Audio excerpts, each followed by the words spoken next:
Hello, welcome along to It's Not Just Cricket. Matt here. Azim is sunning himself in Dubai at the moment, but he's missing out because there's nothing quite like this time of year in the UK when you get this lovely spring weather and there's that feeling of real excitement in the air when the county cricket season has just started and suddenly you're like, wow, okay, this is the start of the summer. This is going to be very different from the rest of the year for the next 3 months or so. The man alongside me knows exactly what I'm talking about because he's worked on county cricket for many years, as well as plenty of international cricket around the world. I am, of course, talking about journalist, commentator, and podcaster extraordinaire, now very much friend of the show because he's been on once, Adam Collins. Great to be back, Floydie. I'm sort of mindful that last time we caught up, it was very deep and very intense. Yeah. The future of the game. We're all stuffed. Whereas this is a different vibe. You're describing there the other side of cricket where we can, indulge a bit in the finer things in life. The freshly cut grass and all the rest. And I've had a great time following the county game for many seasons. It's a beautiful thing. So, love this time of year. Everyone's in a good mood, aren't they, this time of year, April, May, etc. Right, so let's talk a bit about you then, if that's okay, in your career and what you're doing at the moment. So you've just fairly recently released Glenn Maxwell's autobiography, which you co-wrote. The Showman, it's called, which is a very good title for someone like him. What an experience that must have been, because he's such an interesting character. Yeah, I mean, it's a privilege to be asked to tell someone's story with them, first of all. So, look, we've spoken for quite a long time, a number of years actually, about doing a collaboration of some sort around his career. We were going to do a documentary. The idea was he was going to take a camera with him all around the world and self-shoot. Right. And I'd work on it with him and we'd tell a story through a 12-month window of time. And we just, for one reason or another, we didn't quite get to the start line. And it ended up happening in reverse because the original plan for a doco was going to be to have it finish at the 23 World Cup. Now, I'm sure most of your listeners will know what happened at the 23 World Cup. Not only did Australia win with Maxi hitting the winning runs, but best innings of all time. The greatest innings of all time in the history of the format, the 201 not out from 128 balls against Afghanistan from 7 for 91, putting on 202 not out, unbeaten rather with Pat Cummins. And the most extraordinary thing you could ever see, I think, is Ian Smith described it on commentary that famous night in Mumbai. So when that happened, and he'd already hit a 40-ball 100 earlier in the tournament, the quickest World Cup 100 ever. Fell off the back of the golf cart in the middle of all of that. He suffered a serious concussion, far more serious than people realised. Right. And then hit the winning runs in the World Cup final and played a role with the ball in the final two, getting Rohit Sharma out just when it looked like Rohit was going to absolutely marmalise Australia. We're like, why don't we go back and tell the story of the previous 12 months from the benefit of hindsight and acknowledging that 350 odd days. I would know if I'd written the book just before. It's been a while now. It's been about 6 months since its release, but he snapped his leg spectacularly. So much so that, as we reveal in the first page, he nearly needed to have his foot amputated. So, or there was a risk that he would need his foot amputated. How did he do that again? He was at a 50th birthday party for a mate of his. It was kind of misreported at the time. Glenn likes a good time, and we have this in the book, and he's a great lad, really great lad. But it was written up as some mishap having a few beers. He actually was the designated driver that night. He didn't drink at all. He was one of his old teammates who'd long since retired, big old fast bowler. He played club cricket with. He said that since they met when he was 18, they've always had an older brother, younger brother relationship. And Glenn was taking the mick out of him. And the big guy got up out of his chair and was chasing after him. And Glenn took a few steps and slipped, and the big guy fell on top of his ankle. Oh. And it shattered in ways that ankles shouldn't shatter. It was a demolition so job in there. He was desperately unlucky with what happened. It was so innocuous at a friend's barbecue. And the surgery happened, but they couldn't contain the swelling after the surgery.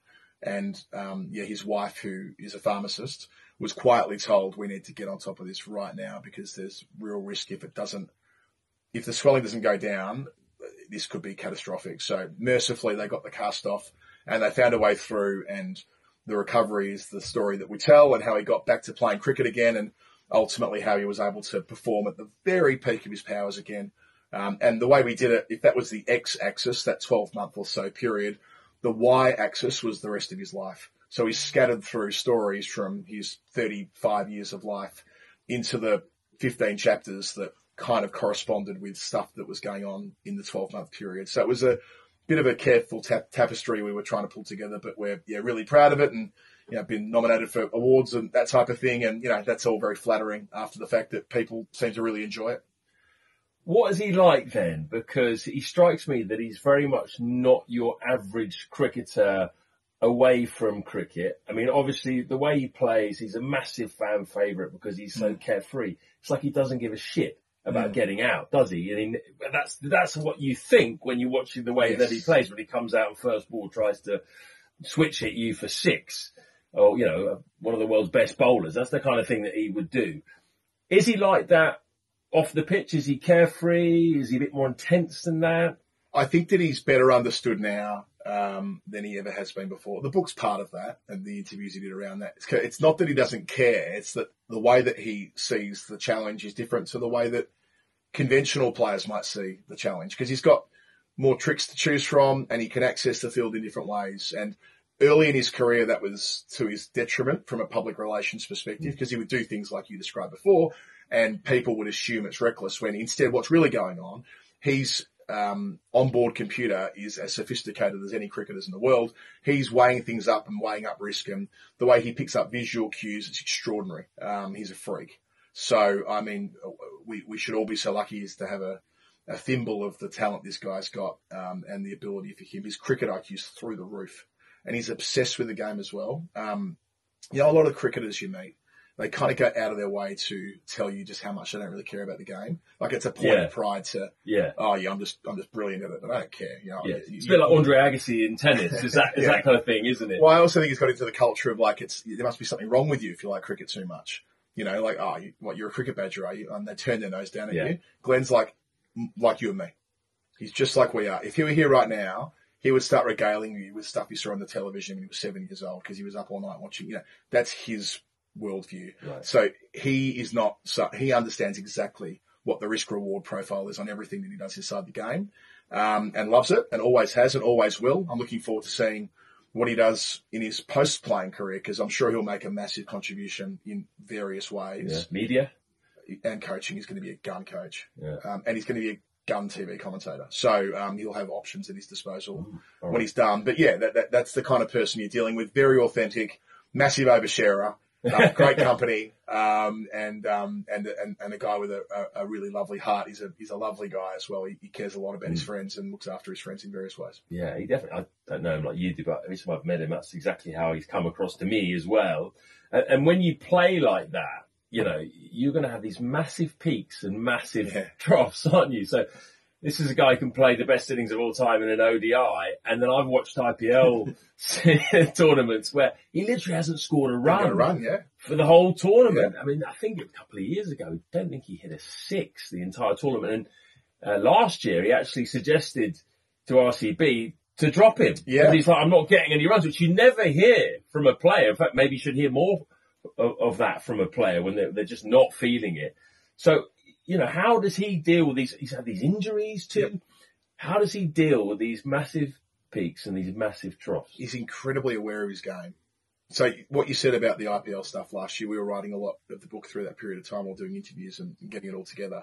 And he would say to me occasionally, he goes, I feel like we've hit a point where I'd be better off out of the team.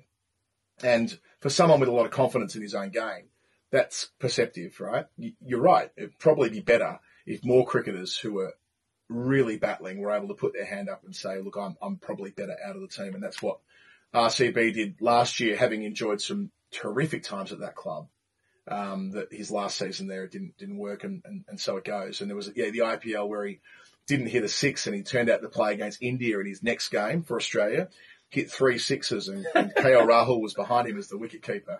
And he looked around at KL Rahul and said, I'm sorry, mate. Because he was his captain at Kings 11. He goes, I'm so sorry, I can't explain it. I can't explain what's just happened here. That was back in the pandemic era. But the knowing of one's game, and also a big thing with him, and he comes back to it quite a lot, is being at peace with failure. Cricket is a sport where failure is more prevalent than success, especially batting. Yeah. You have more bad days than good days. And him being able to accept the fact that the way that he plays augments the number of bad days but it means that when it gets right, when it goes right, the good days become great days. They become life-affirming days. They become where were you when that happened days. And that's the lot in life for a player like him. And it's what's made his career just so compelling. And, why it was so lovely to try and help work with him to tell that story last year. Yeah, well, he's a trailblazer, isn't he? He's one of the early T20 players, and that's why he's such a fan favourite, the way that he plays, and lots of people have followed in his footsteps. Initially, maybe people sneered at him, but like no longer, or that type of player, there was a bit of snobbery. You don't get that anymore. These guys are now seen as trailblazers. Yeah, it's like the best of white ball cricket is allowed to flourish in red ball cricket. I know the last time we spoke, we were talking a lot about domestic T20 cricket, but make no mistake, I enjoy short form cricket and I enjoy what it's done for red ball cricket. Clearly, like anyone who denies the way in which red ball cricket has expanded its horizons in the last 20 years are kidding themselves. Gave us some players. Gave us David Warner. Too right. It would have given us more Glenn Maxwell had he not been really unlucky at really unusual times. And, timing is everything with selection. And his timing was often just a little bit wrong. In a different world, if he had let's say, been born into the generation that's currently existing in England under McCullum and Stokes, it's likely he would have been one of the first names on the team sheet playing the way that he does. But that's okay. It's, again, something that he's increasingly at peace with, that his test tally is only 7 of those caps, whereas he's played, 200 or 300 times in the white ball formats. Right. So available at all good bookstores, online? Yeah, I think it's more online in the UK. I think at one point we were expecting to see it on bookshelves over here in greater numbers, but that's a different conversation for a different day. But yeah, you can access it everywhere. Probably the easiest thing to do is to jump on Amazon. Yeah. It's called The Showman, which is a play on The Big Show, which is an interesting nickname for someone who's always pushed back against that nickname. Yeah.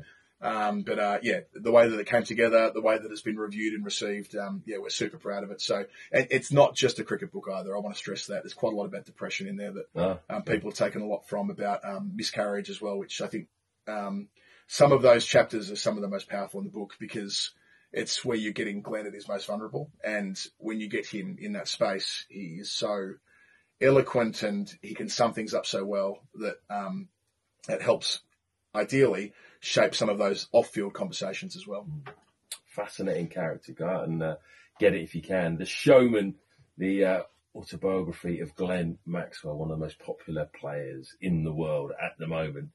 So that obviously is what you've been writing or spending a lot of your time in the last few years doing, but that's something you've got to juggle, isn't it? You've got the podcast now, which is extremely popular.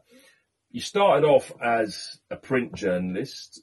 Now, because of social media, popularity of podcasts, etc., has print journalism sort of merged with broadcast a bit? Is it hard to just be a writer? Do you have to have some kind of presence in terms of broadcast? I think you kind of do. I like to think the romantic part of my brain suggests that you could still make it as a writer alone. Maybe there are a couple of people doing that, but almost everybody I know who writes about cricket does something else within the game. That's the modern media landscape. It's the need. And now I've always kind of had both things going on, because I came from an unorthodox background to journalism, having worked in a completely different industry. However, I don't know many people now who haven't found a way to make themselves able to, talk persuasively behind a microphone, and young people who come through. I often speak to students, and one of the first things I say, they need to kind of do everything. Yeah. You can't rely on being good at one thing. You need to develop a skill set that's quite diverse. And that includes being comfortable in front of camera, editing, technical skills, still being able to write a beautiful intro, and still conduct a really convincing interview. But being able to do just one of those things rather limits you in a world that's increasingly freelance. The idea of, going down to, your local newspaper and getting a traineeship, and then one day maybe working for a major metropolitan paper and getting on the sports desk and becoming a cricket writer, and then maybe one day you'll cover a tour, doesn't really work that way. You're more likely to cover a tour being a hustling, bustling freelancer and banging the door down to collect some work. And from that work, you get the next bit of work, and the virtuous cycle ideally will begin. Mm. You mentioned there your unusual route into cricket journalism. You worked in Australian politics. How on earth did you make that journey from politics to cricket? Because I don't think I know anyone else, actually. When I think about it, I don't think I know anyone who's gone from politics to cricket. Maybe the other way around. The other way around, yeah. There's a bit the other way around. I know David Warner has recently suggested he wants to be a parliamentarian. Really? He's told me that on interviews before, actually. That was all pre-Sandpaper, and I suppose that changed him in so many ways. But yeah, you're right. I don't think it's a track that many people have gone down before, if any. But I worked in federal politics, so national politics in Australia. I worked for the Prime Minister before he was elected in 2007, then in his private office after that for a couple of years, then went next door to work for the Federal Treasurer, so effectively the Chancellor of the Exchequer over here, who became Deputy Prime Minister as well later on, was his press secretary, political director, wrote a lot. And how did that transition happen? In our final year, it was fairly obvious in 2013 that it was going to be a change of government. It was going to take a miracle for the government that I worked for to get re-elected for a third time. And my boss at the time, Wayne Swan, who was the Deputy PM and Treasurer, we had a chat early in the year, and I'm like, I wouldn't mind doing a few more things kind of with his imprimatur, with his megaphone, if you like, written-wise. And I identified one topic being an Australian Republic. I'd been on the national executive and state executive of the Australian Republican movement at different points, which, with an abundance of caution, that's got nothing to do with Republican politics in America. This is about moving to eventually... I'm glad you clarified that. Yeah, eventually to an Australian head of state instead of having the royal family in Australia. It's one of those quirks that only 17 of 71 Commonwealth nations are still constitutional monarchies, and yet somehow Australia is still one of those constitutional monarchies, and that's always jarred with me. Anyway, and it was coming up 80 years since Bodyline, so I wrote an essay for him, with his byline, which is very common in politics. You write something and it goes out in the boss's name. Yeah. And it took off. It was a long-ish essay. I think it was about 3,000 words, and it linked what happened on the field to what was happening off the field politically, and so on and so forth. And it ended up as a front page story on Australia Day that year. And I thought to myself, gee, when politics is over, and it'll probably be over later this year, maybe I should have a dart at cricket writing. Not thinking much of it. And then I had good connections in the media, so that when I was out on gardening leave and trying to work out what was next, I wrote an article that talked about timing being everything. The thing I wrote, it just happened to be that night the guy made 100, and suddenly it was right place, right time. That article went big, and I got offered a column for the Ashes of 13-14, and one thing led to another rather quickly, and I was fortunate to be able to seize a couple of those opportunities.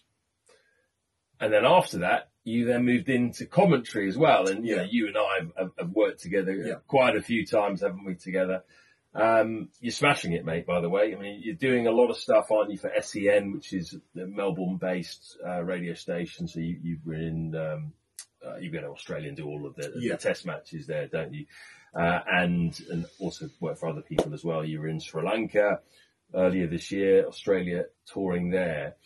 In terms of the commentary, how important was it for you doing a lot of the hard yards, like the county streams and other stuff like that? Oh, so lucky that I was able to start doing test cricket almost immediately. On my first tour, I was commentating on radio I was on the West Indian Broadcasting Corporation.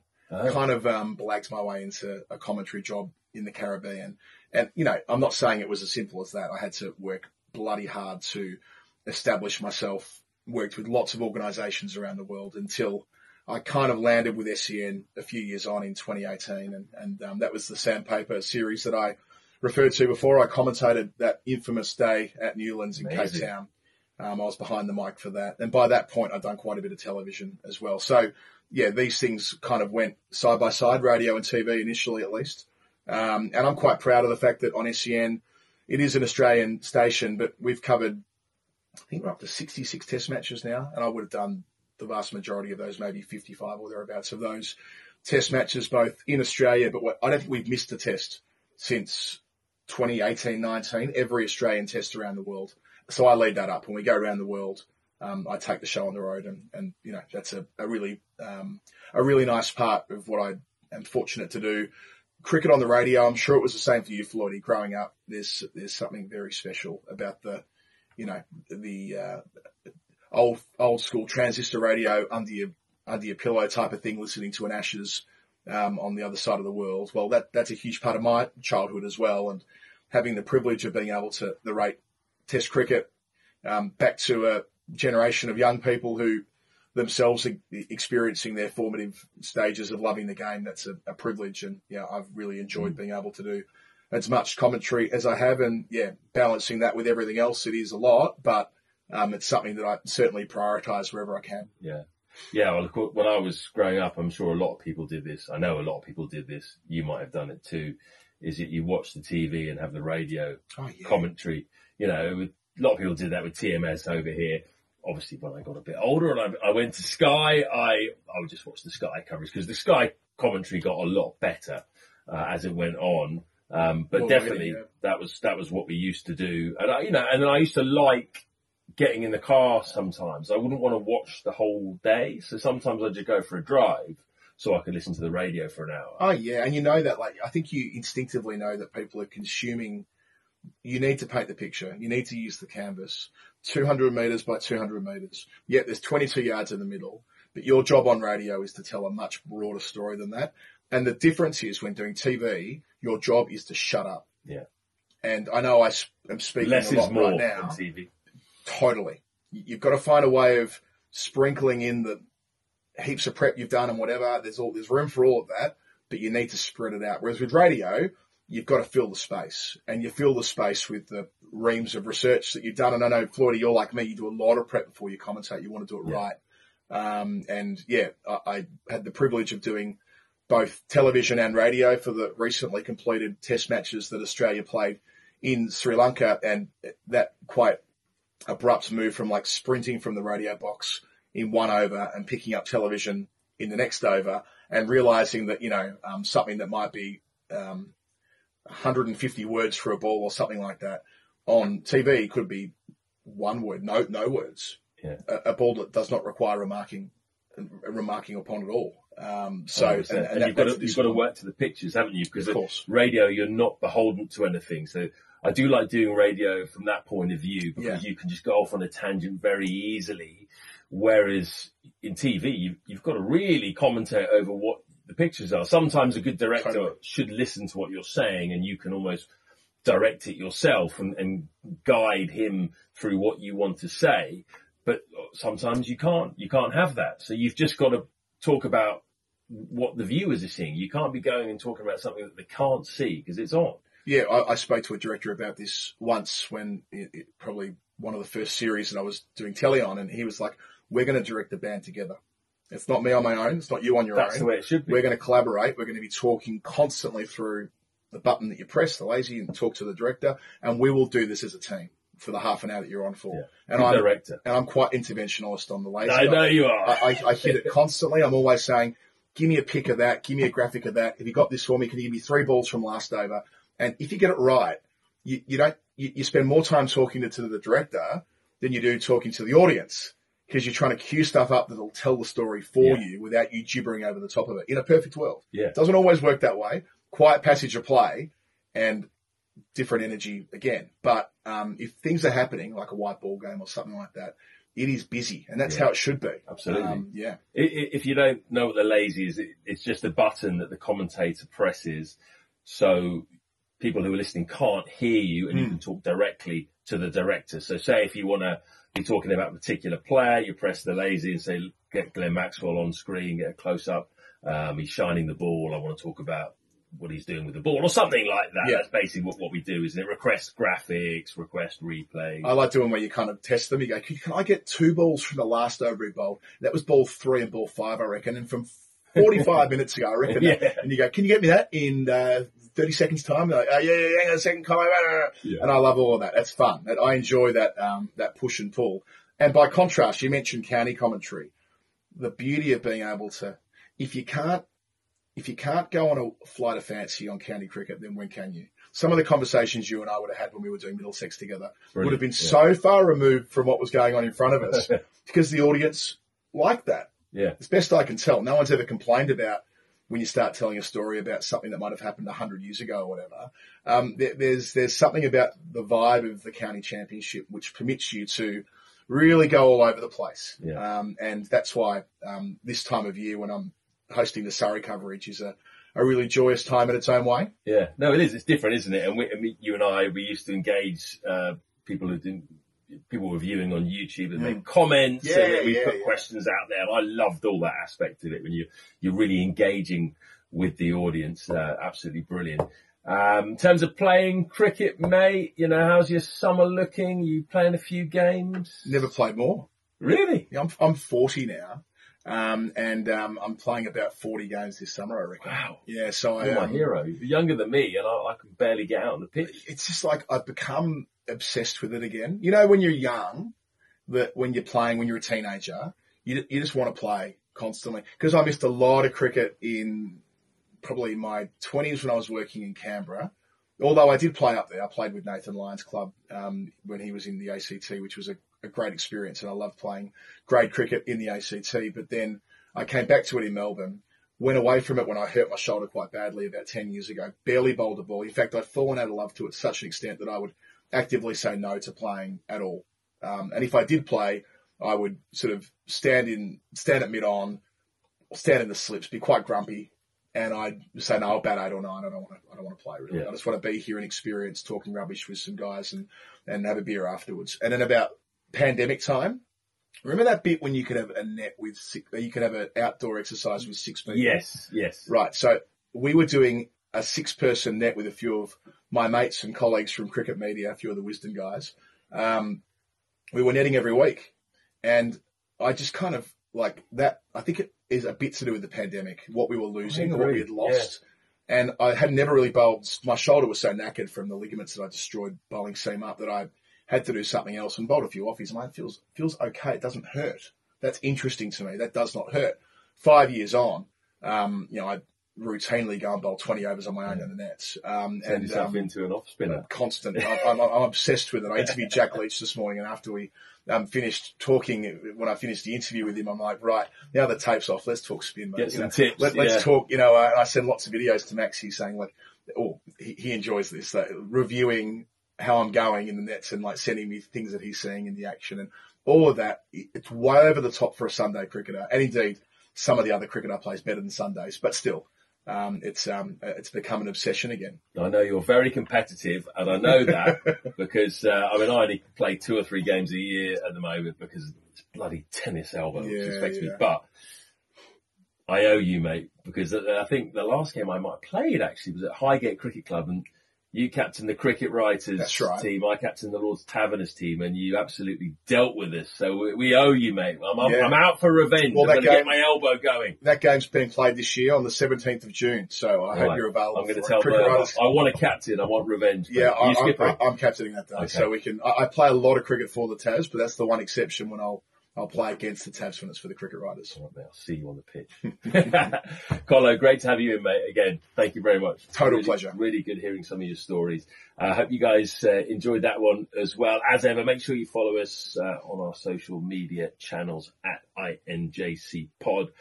We'll be back next week. Hopefully Azim will be back as well. And the two of us will get together and we'll talk some random nonsense as usual. Thanks a lot.